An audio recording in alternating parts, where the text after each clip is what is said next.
sinkers. I mean, is there really anything that needs to be said?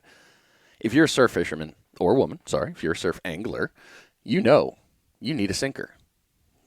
Best part is, what kind of sinker do you need? Well, there are so many different ones out there. But today, we're going to talk to one of the sinker masters. That's right, we're talking to Chip, the sinker guy Brundage. So you're listening to Finding Demo Surf Fishing.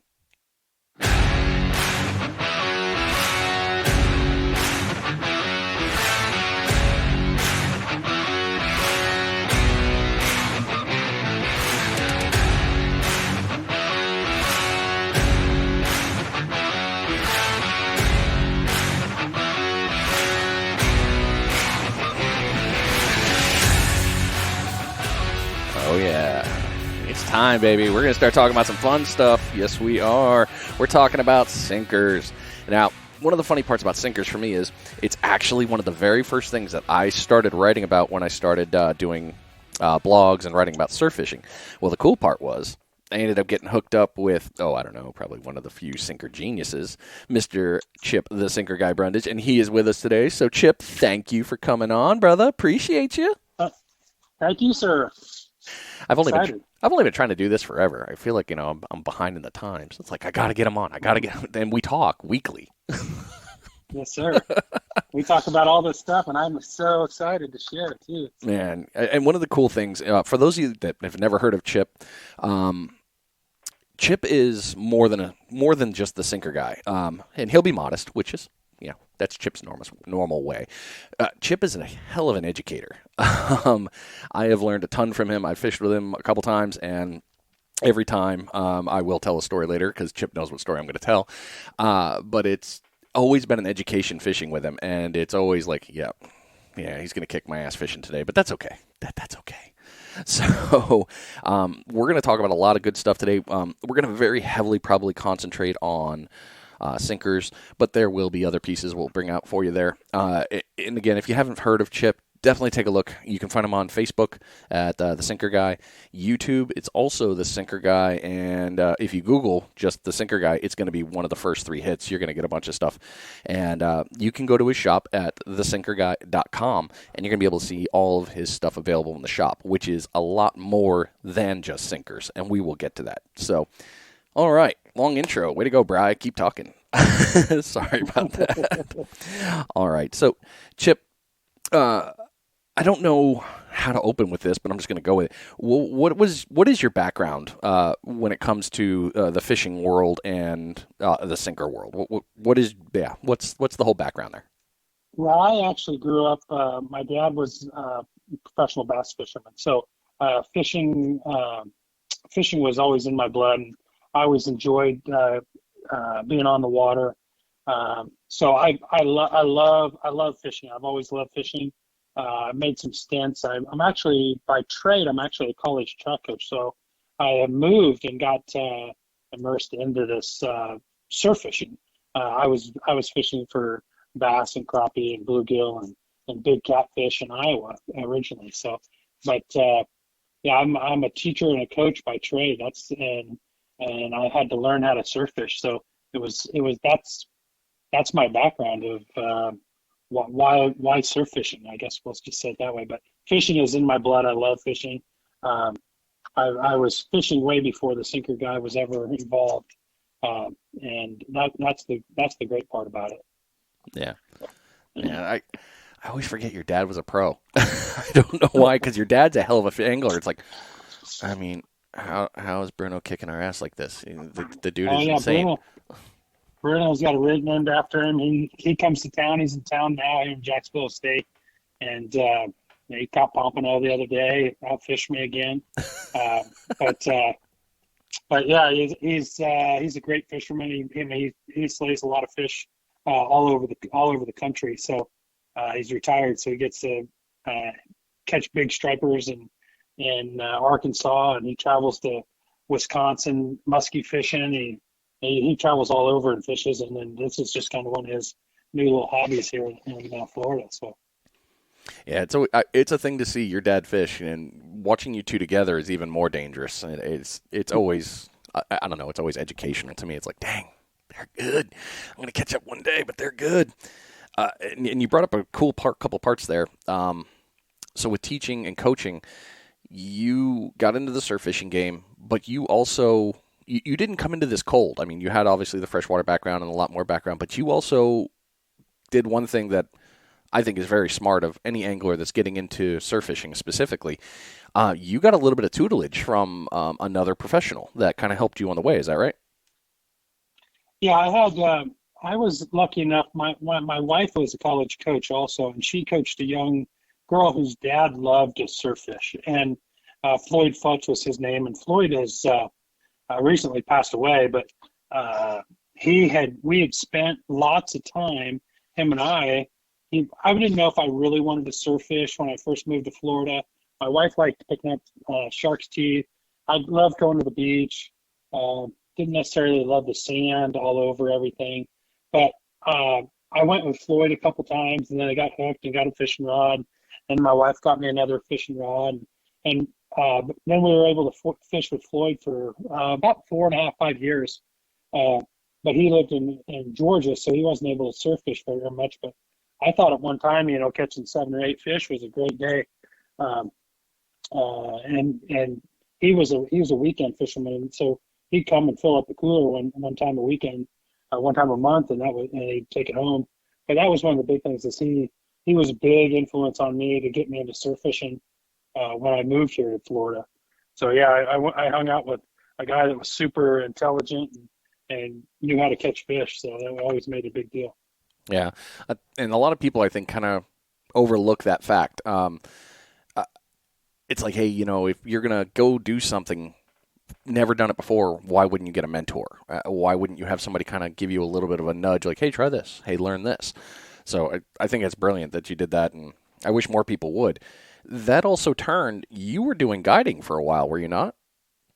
Oh yes, I still do an occasional guide trip. One of the big things is um, when Floyd had taught me how to fish, and I knew that I could get better at it because I could spend more time, and I'd moved from the where I coached at the University of Pittsburgh, and so I was coaching about 20 to 25 kids when I was there, and I moved to Florida where I was coaching 3 kids. So I had a lot more time, so I decided I was going to go a couple times a week, and that turned into 5 days a week of fishing. And when I started 6 years ago, no one would really share what you used, what you did to catch fish. So I spent 5 days a week, typically sometimes six, fishing and learning how to fish, how to catch different species of fish, and that was the fun part. And then uh, I started guiding because I felt that was an easy place for me to share my knowledge. That was pre YouTube, pre Facebook, pre Sinker Guy. So I just wanted to help share, but I didn't know those avenues existed. So I would guide a couple times a week and take people, and it was a way that I could teach. I could keep teaching because I had less kids that I was teaching at the college at school. So I just took into that and started teaching other people how to fish from the surf. Yeah. And anybody that had that education, that's like getting that's a master class right there, as far as I'm concerned. Uh, why has teaching been so important to you, though, in your life? Well, I grew up always wanted to be a teacher, and I was a high school math teacher, and then gave it up to go into the college coaching realm, and I just enjoy teaching. I love sharing. It's just in my heart. That's just the type of guy I am. Not really looking for a lot more than just be able to share and enjoy times with people and watching them catch more fish. Um, that's a big thing for me to watch somebody that has grown in the fishing uh, and become a better surf fisherman or just better in life. Obviously, I'm a college coach, so I do that every day. But that's watching people just get better at fishing is awesome because they see that you see where you have put into somebody. So it's really nice to be able to teach and watch that growth on somebody else. Yeah, man, you're like the ultimate coach. I mean, for that one right there, and it's in your blood. Even when I've seen you other times, it's like, yep, there's the coach. I'll make you better. Yeah. I want you to be better. I want you to succeed. So, dude, Yeah. that's awesome. All right. I hate seeing people get beat up by not being able to catch fish. And then they feel bad. I'm like, no, the fish just weren't here, or we got to just get better. Yeah. It's choose better places. And it's It is heartbreaking what it too is. when you're out there and you see that. Even here in the Panhandle, you've got a big tourist thing over there in the Jacks area. You've got a lot of great surf fishing, and it just like up here. We see tourists come down and it's like, oh, come here, what? Come here, you're going to do better today. Okay, it's just that feeling like, come on, I want you to succeed. That's Yeah, and that was where, one of the things for us, we had a couple of Facebook groups here, and when I got invited into one of them, I was already putting stuff in there, but we grew one of the Facebook sites from 2,000 people to 25,000 in 24 months, and it went from a lot of boat fishing to 95% surf fishing, wow. and that was because we were learning and people were teaching in that, and that was the big thing is the fishing here is so much better than it used to be. Just watching people, the education of the people that are here now, and that's the big part is just to be able to. I was teaching on Facebook everybody after guiding even when I was guiding, I was helping people through Facebook, and that was fun too. But that was the draw why a lot of people come along, and that's why surf fishing in this area is so big now. So, what do you think the draw is to surf fishing? Oh, it's the water. It's beautiful out there. It's easy. Uh, the big thing is you don't have to have a boat. It's pretty inexpensive. You can go for as long as you want, and then you can go home. You can go with your wife. You can go with your family. You can go with your kids. They can enjoy the beach while you enjoy fishing. And that's the best part about surf fishing is you can go home when you want to go home. You can uh, you can you can actually fish without catching fish on purpose, uh, True. and and just kind of enjoy the day and say you went fishing, but you just really went to spend time on the beach. And I think there's just a draw of to nature and the draw to the feeling. I call it the drug is the tug, the feeling the old tug on the rod. Oh yeah. Uh, and there's nothing really better than that. But I think people, I think people just love the ocean. I think people love the beach. I think people love doing something active while doing that, and surf fishing just fits that part so easy. Yeah. So That, damn. Yeah, that's perfect. And it is. It's funny too. I mean, you can go out there with your wife, your kids, and just sit there. Hey, I'll throw one line. You guys hang out right there. I'll throw over you. Don't worry about it. And everybody can get and enjoy a little bit of time out there. So oh yeah, that's well done. So let's get into absolutely. the name, the sinker guy. So you make sinkers, obviously. So we'll Yes, start sir. there, and then we'll move around here. What are the sinker? What sinkers do you make? We actually we only in-house make the Sputnik sinker, which we make a 2, 3, 4, 5, 6, and a 7 ounce sinker. We don't have the 7 ounce online for sale just because of the shipping costs, but we do make those. But mostly we just the that was those are the sinkers that when Floyd taught me when I first started, he says you don't need to use these other bad sinkers. You don't need to use. I mean, you can look at it and tell you if it's bad. And so we were able to. I was able to get these sinkers from a local guy, the fishing mortician, as everybody probably knows.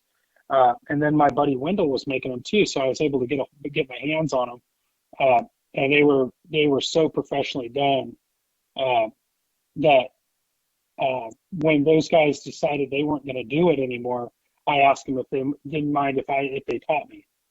So once again, I was the learner in another situation where the mortician I went to his house and good friends with the mortician too. He's a good guy, but he's like, well, I made so many thinkers, I don't want to make any more.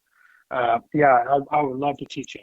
So he taught me how to make them, the best way, the right way to make them. Um, and there are right ways and wrong ways. And we see a lot of people try to make them the wrong way. I don't know why, but they do make them the wrong way. But we pride ourselves in and making sure every one of our sinkers works and is 100%, to make sure that the person that buys that has the best experience that they can have and make it easy for them to fish. So that's what we make. We make a 2, 3, 4, 5, 6, 7 ounce Sputnik sinker. I didn't even know about the sevens. I can't even imagine throwing Yeah. a 7. I've had people tell me like, "Oh, 8 and bait." I'm like, "Oh, bro, no. I can throw a 5 comfortably. 8, oh, for me Yeah. that'd be like throwing a dumbbell. I'm like, all right, let's launch this bad Johnny. Exactly. So I mean that actually kind of covers the next one, I guess. Yeah, why you got into the sinker business? You saw an opening with them walking out, Yeah. and Yeah. you basically was like, hey, look, this is still a need, and I want to do this. So that, okay. And I thought, when I first started, if I could just sell enough sinkers to pay for my sinkers and pay for some of the bait that I use, I was hoping to sell 100 sinkers a month, and that was a lot at that time. And it was just I needed the sinker anyway because that's all I used. I've never thrown a pyramid in the surf because I've reeled them in on people's rods, but I've never thrown one because I know the difference in the ability to catch more fish when you have a good Sputnik. So yeah, I just wanted to sell 100 sinkers. I thought when I made 50 sinkers one night, I was killing it. I'll just say 50 sinkers was a lot. And now I don't sit down without making 700 sinkers at a time. So, little bit of progression there. Something about the beginning yes, to now. yes, sir. The importance of understanding the supply and demand, I guess, Yeah.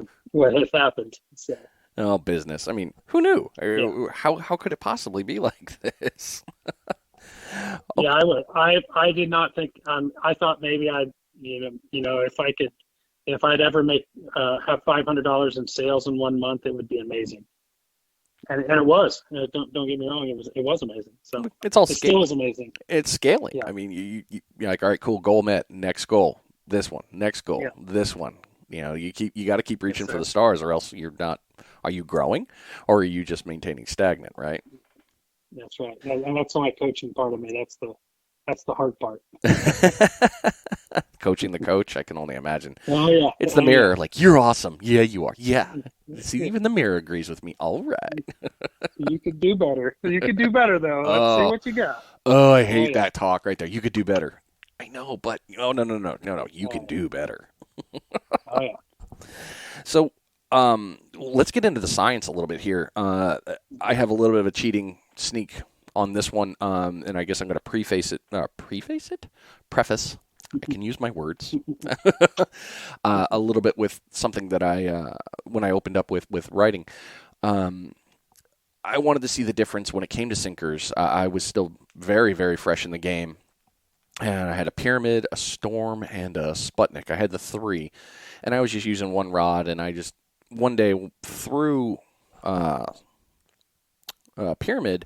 I was like, okay, yeah, whatever. It still goes out there. And then I had thrown a Sputnik prior to, and it was one I picked up from Half Hitch. Can't even remember the name of the brand. It's the one with the red beads. But I had that, and I threw it, and I was like, oh, I get a little bit more distance. And then I got turned on to you by Kyle.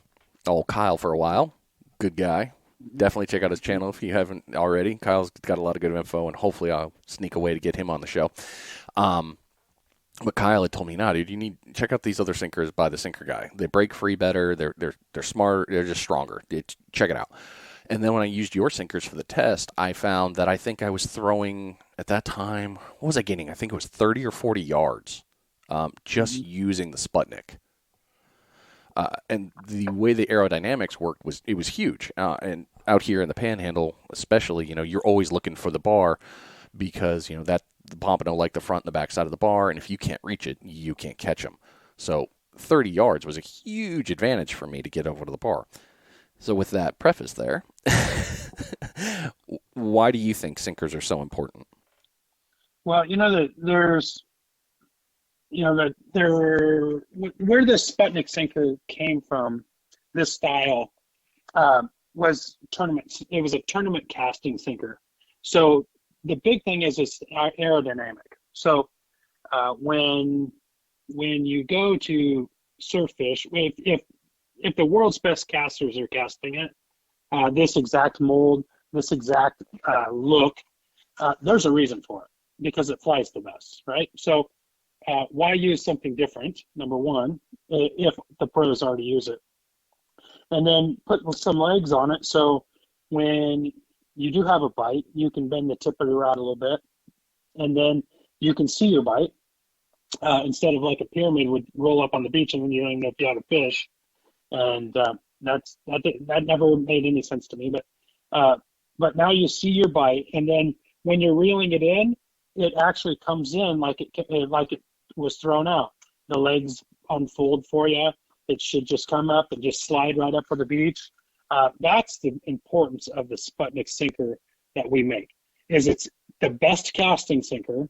It number one. Number two, the legs are bent correctly, and when you reel it in, when you have a bite, the legs should flip back. And obviously they've got variable tension technology in the legs, so they will spring back on given loads. And we choose the wire tension for that. And then what that does is gives you the best experience to reel that thing in, because everybody knows what a pyramid bounces and bounces and bounces. And then once you lose your first 18, 19-inch pompano, I've seen it every year, right in the wash, and you go, oh my goodness, it was because your pyramid stuck in the sand and snapped out. Now the pompano, the line is loose, and the fish is gone. So, that's important. So we want it to be able to break free, so it just slides right up the beach along with your fish. And once again, we're trying to make it easy to catch your fish, and that's what we do here. Is that's why we make this sinker. That's why we'll stay with that same sinker mold, and we will continue to do that, and no one else will be able to define that, because that's what we are. We're the best sinker that you can make, and we take the most pride in making them too. And they glide nicely. And I think that's one of the other pieces, when you're talking about with the legs being broken back. Sidebar with that, and I have to say this because you can't get mad at your sinker if it doesn't break free if you've not set it up properly. And it's very easy to set up a Sputnik sinker. I probably fish 98% of my fishing is with your Sputniks. Sure. I think I have one other that I use with on a current day just to see what happens. Is I use as a bank, or I use a Carolina rig just to kind of play around a little bit. But if you have the tension too far set, or you don't clean the sand off, or it's like, hey, look, I know when I got to reset this. You're checking your breakaway strength. You can adjust the breakaway strength, and when you get yours, I think I've only adjusted 2 of yours when I got them, and that was just because of the way that the post office had stabbed them in the box. Yes, I was like, yep, recognize that move. That wasn't him. But it is important to make sure that you pre-check your gear, and you make sure that your Sputnik breaks free, because if you have it too tight, it doesn't matter what it is. If you're over tension, you could pull on it; it's not going to break free. But again, like I said, I've had that very minimal with yours.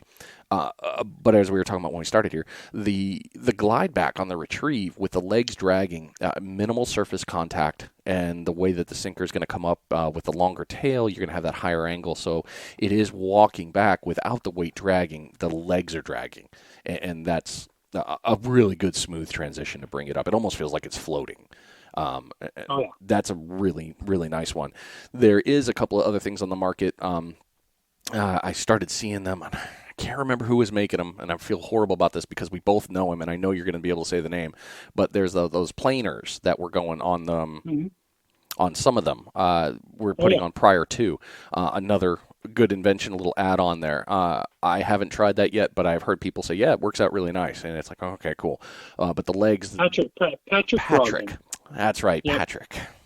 Good dude. I have a bunch that we're trying to get onto the online store just because we know it will help.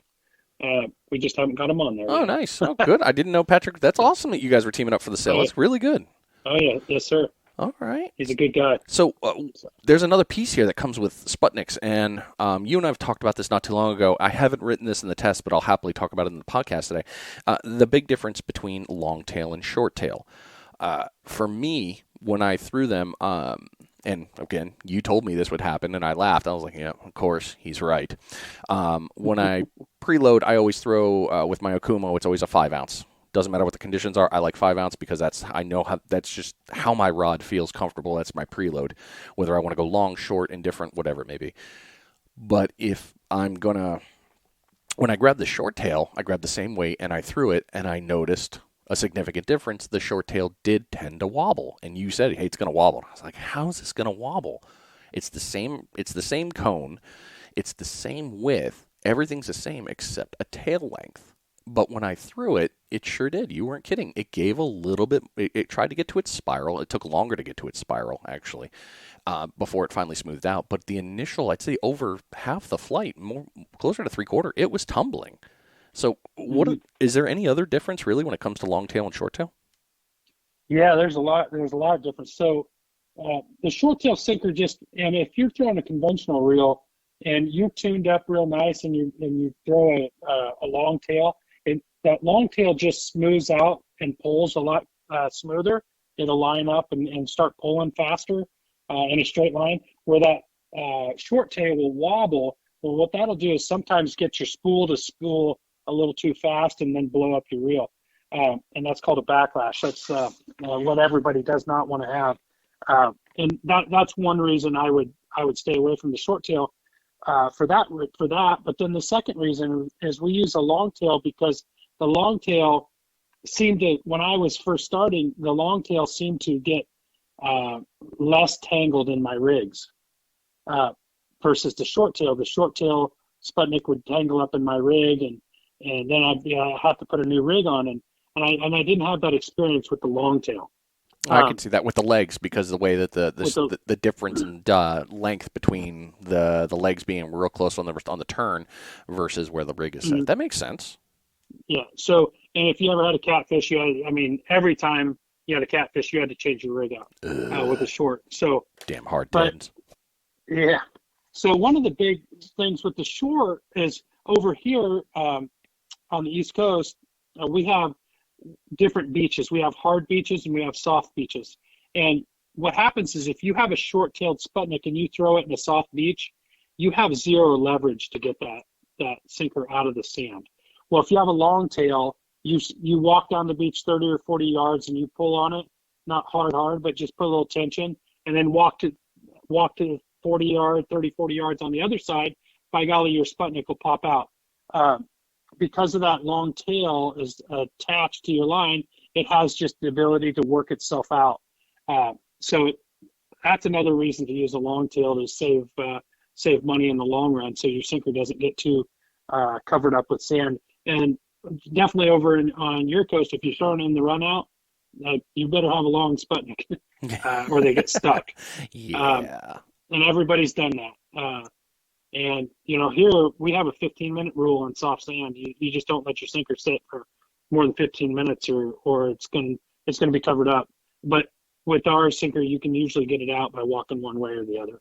I really which is good. I mean this the most loving way. I can't tell you how much money I've spent to you with not going down the beach like that. That's yeah. Now I know. I didn't know that. I always come on, just keep wrenching it back at me. I'm like, come on, you're going to come out. And then the old straight down, come on, I'll just give you direct tension. Up, snap. And there went $5. Well, remember, I didn't used to make Sputnik sinkers. So True. I still feel the same. I get so mad when I lose a sinker. I mean, I'm just like, I even make them, and I'm like, oh my goodness, I just lost $5. And it's funny, I've seen you do it too, and I've seen you be like, ugh. Yeah. You get so mad. Because I had to buy them too. So it was one of those things where I get it. And on our YouTube channel, we teach you a little bit of that, of how to not have that happen. Yeah. So. Here you go. Look at that. Everybody, you got a little bit of free, fun, extra piece there. Learning is occurring. Yeah. So what is your personally favorite sinker size for your fishing?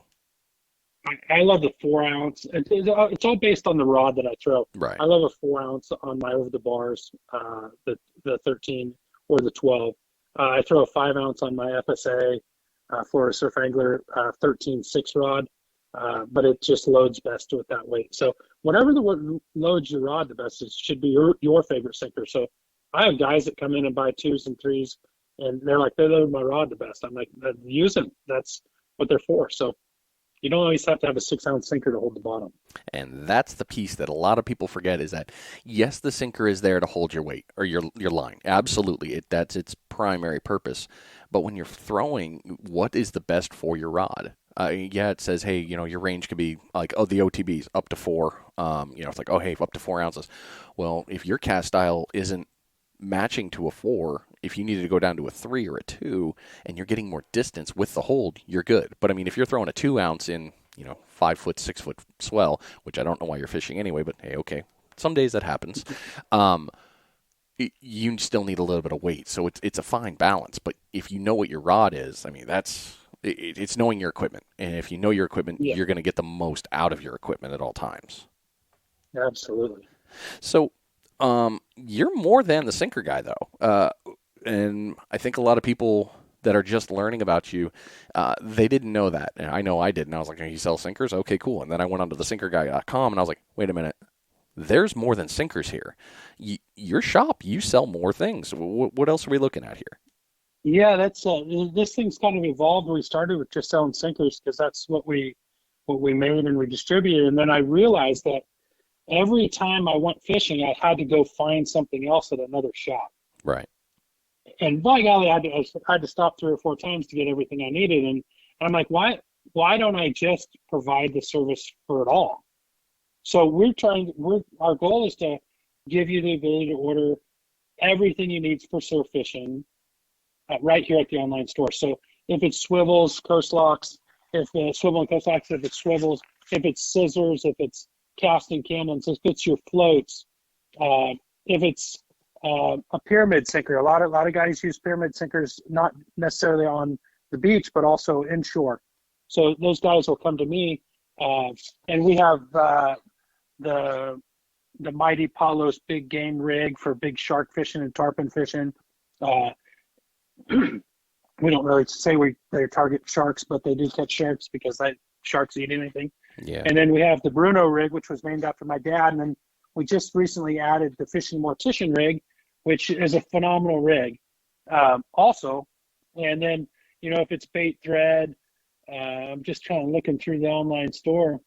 And bait. And that's and bait. And we carry fish bites.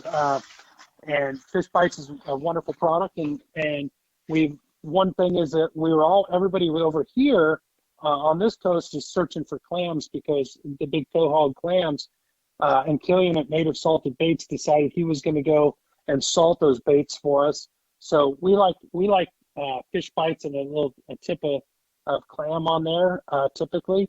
And Killian has come out with quahog clams salted, so you don't have to salt your own clams anymore. So it's we have partnered. We've always had a great relationship with Fish Bites, and we love Fish Bites. So they treat us very well here. They've treated us very well since I was first starting surf fishing, when I didn't know that you needed something other than shrimp, and I was to catch fish. So when you start targeting other fish, so we have lots of different flavors of Fish Bites. And then we added the clams, and pardon me. And then we try to make it a one-stop shop. And COVID hitting, we helped a lot of people not have to go into a brick and mortar store, and we hope that still continues. And if there's something that somebody likes, we ended up getting frog tongue sinkers in because no one could get them up in North Carolina, so a lot of guys up in North Carolina order from us and get those for them up there. So when they're fishing up at Hatters and all that up there, so Yeah, one-stop shop is always nice. And for Killian, for native Yes. salt baits, we'll make sure we leave a link in the description. Definitely come take a look at that. Also, really good stuff. I actually owe him a review. I need to call him eventually on that one. I'm a little behind on He's that. a great guy. He is. You had a good interview with He's him a too. good guy. It was fun. Yeah. So a little bit of transition here. I want to talk a little bit about Jacksonville, and we'll kind of tie this up here. What do you think one of the biggest challenges of fishing in your area is? The biggest thing is, unlike in the Panhandle, you can't see a hole. Right. You have to imagine that that hole is there. The water's showing you the hole, but you have to learn to read the beach to be able to see it. So a lot of people struggle with that over here, where if you go to the Panhandle, you can see the hole most of the time, and all you have to do is then get to it, or the run out. And that's the hardest part here, is teaching people how to read the water, so you know what you're casting at. We talk about super highways. If the water is clear, you can see the super highway, and we have clear days here too, but not that bluish water you guys get over there. But you can't see the super highways 90% of the time. So that's the challenge here, and that's what makes it fun, and that's what. So each beach is a little bit different, but you're trying to find that fish superhighway, or the runouts, or the big holes, and that's the biggest challenge here, for most of our anglers in this area. It makes sense because I came over and fished with you, and it was okay. I see where the water's breaking. All right, I can see a little bit of a rip right there. But one of the ones you were like, "What do you?" I think you put me in front of one. You're like, "What do you see really close?" And I didn't see anything. I was like, "I don't know." And then you're like, "There's a rock." And I'm like, "What's a rock? What do you mean there's a rock in the water here? This is the beach, man. We don't have rocks." But it was another like, hey, another piece of you're in the Atlantic now. You're in a different fishing zone. You need to pay attention. And the reason I bring that up is one thing I wanted to do with this podcast is anybody listening that's, hey, they're going to come to Jacksonville. It's like, well, I fish in the Outer Banks. Oh, okay, cool. You've got a pretty good idea probably of how the beach is, but you also have to remember you're in Florida. There's a little bit of subtle differences in everywhere you go, whether you're fishing Jacksonville, the Keys, Panhandle, even New England. It's all gonna be different. It's just a matter of the one key factor that brings it all back is you got to know how to read the beach, and there is so much information out there on how to read it. But if you get to go out with a guide or somebody local, they're really going to show you how. So I do recommend everyone take a slice of humble pie and enjoy it. Learn, because if you're not learning in fishing, I mean, all right, if you're not learning, you must be dead, or must be the ultimate almighty of all of us. Show us the way, Almighty One, because you're learning every time. It doesn't matter where you are, right? Mhm. Yeah. So it makes me feel better. Every day it's you're going out. If it's a new spot, or if it's the same spot, the beach changes. You're just trying to learn. You're trying to figure out what's going to work, and what doesn't work. And every day is a new day, and that's fishing, and that's what I love about fishing here in Jacksonville too. Is you can't just go out there and throw your rod in where you've always thrown it and think that there's fish there. Now there might be, but that's called luck. And that's the next part of that's you have to be a steward of what you're doing, and paying attention to what you're doing, and do it and keep learning every time you go to the beach, or you will be humbled. So, So, says the guy. All right, so now I get to tell the story because you set this up. So I want you to know this is your fault. yes. So you want to talk about knowing beaches. So Chip and I are fishing together, and I'm watching him put on a clinic, and I'm having a rough time, but I'm enjoying it because I'm a visual learner. So I'm watching how he casts. I'm watching where he sends it. So next time when I go back, I went back a couple months after for a tournament, and I was a little bit ahead of the game coming out there like, okay, I know where I need to throw. I could read it a little bit better where we were, and it helped me out. But I'm over there talking to Chip, and he goes, you know what? There's a black drum right over there. And I'm like, there's no way. The water's murky. How the hell do you know there's a black drum right there? Yeah, whatever. He's just pulling my leg. He casts out, and 30 seconds, maybe, the rod starts going off. And I'm Maybe. like, no. No, no, no, no, no, no, no. There's no way. Sure enough, he pulls up a black drum. I'm like, oh my, all right, yeah, I'm just gonna sell all my gear. I'm going home. This is ridiculous. But that to me really showed that when you know your zones, you know your areas, you know the season, it's a little easier for you to go, all right, this feels like this. This feels like it's going to be this kind of time. Hold on, I think I'm going to throw into that zone because I think that's where it's going to be. And it's like calling your shot. So, and you've shown me numerous times, like, yes, there are ways to do this, but you've also shown me of things that you've learned and you're still learning. And that to me speaks volumes. The coach is still always learning, but he also wants you to become better. So, learn. Yes, sir. Please learn. All right.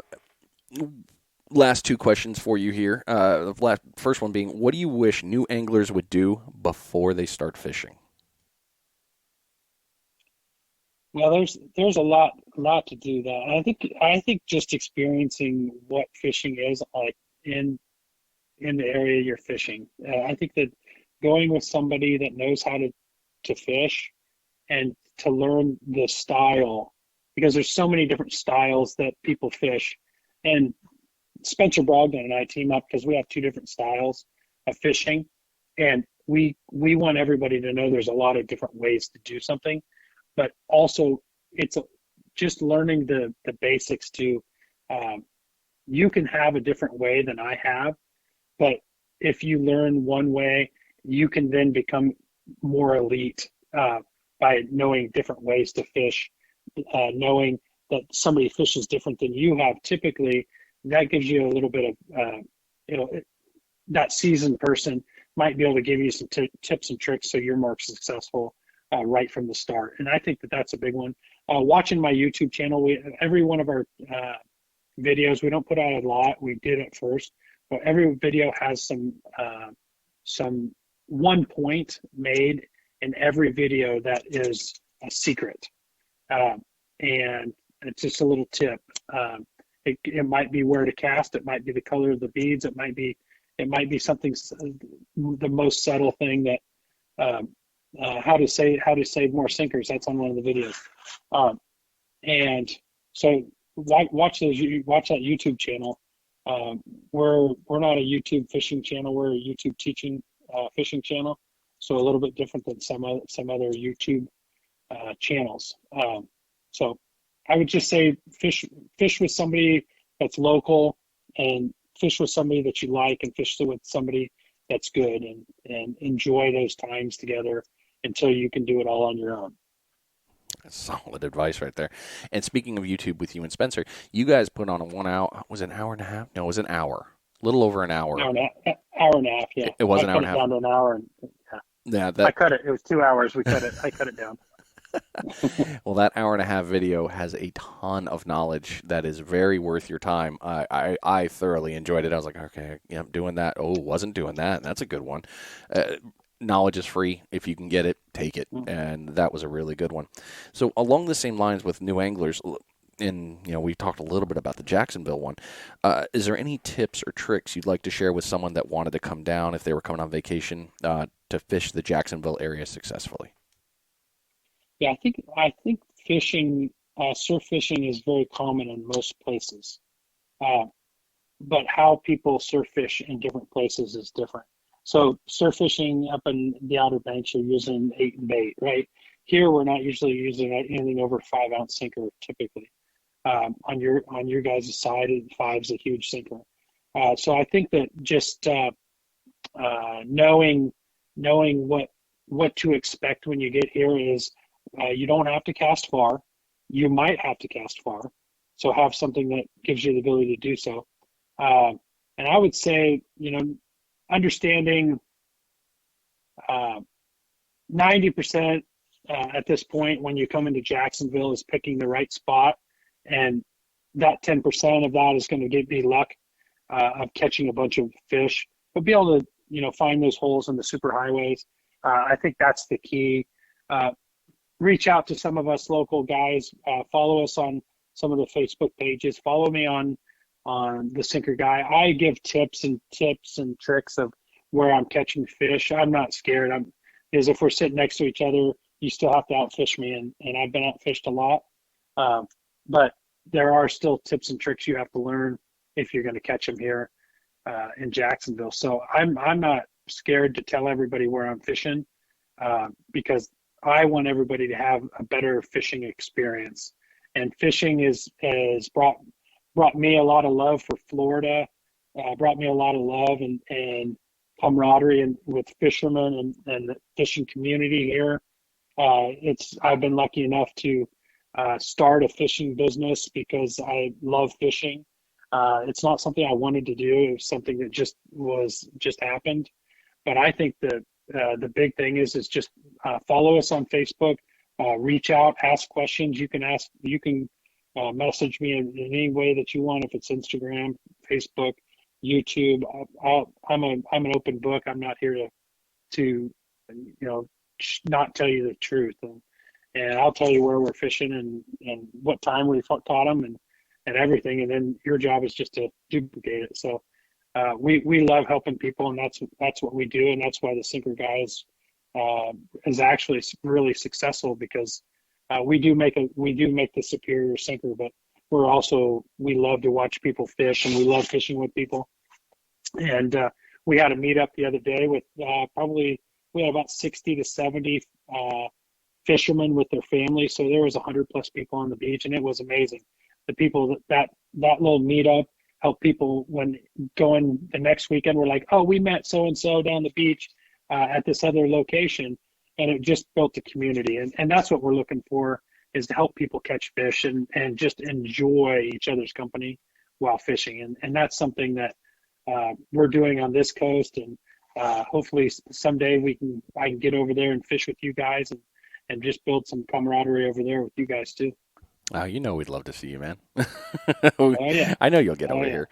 All right, Chip, thank you so much, man. It has been an absolute pleasure, and I'm thankful that you gave me the time, man. I know you've got so much knowledge, great product, and you really gave us a lot. So thank you so much for taking the time tonight, man. I really do appreciate it. Thank you, sir. All right. Appreciate you. So, ladies and gentlemen, thank you for sticking around. It's been an awesome show. I hope you got some great knowledge out of this. I hope you learned something and that it's going to help you become a better angler. Don't forget to take a look at Chip on Facebook, YouTube, and Google. You can find him, The Sinker Guy, and then thesinkerguy.com.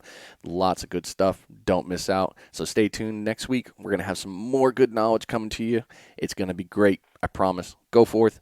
Do great things. Thanks for sticking around and listening to Finding Demo Surf Fishing. We'll see you.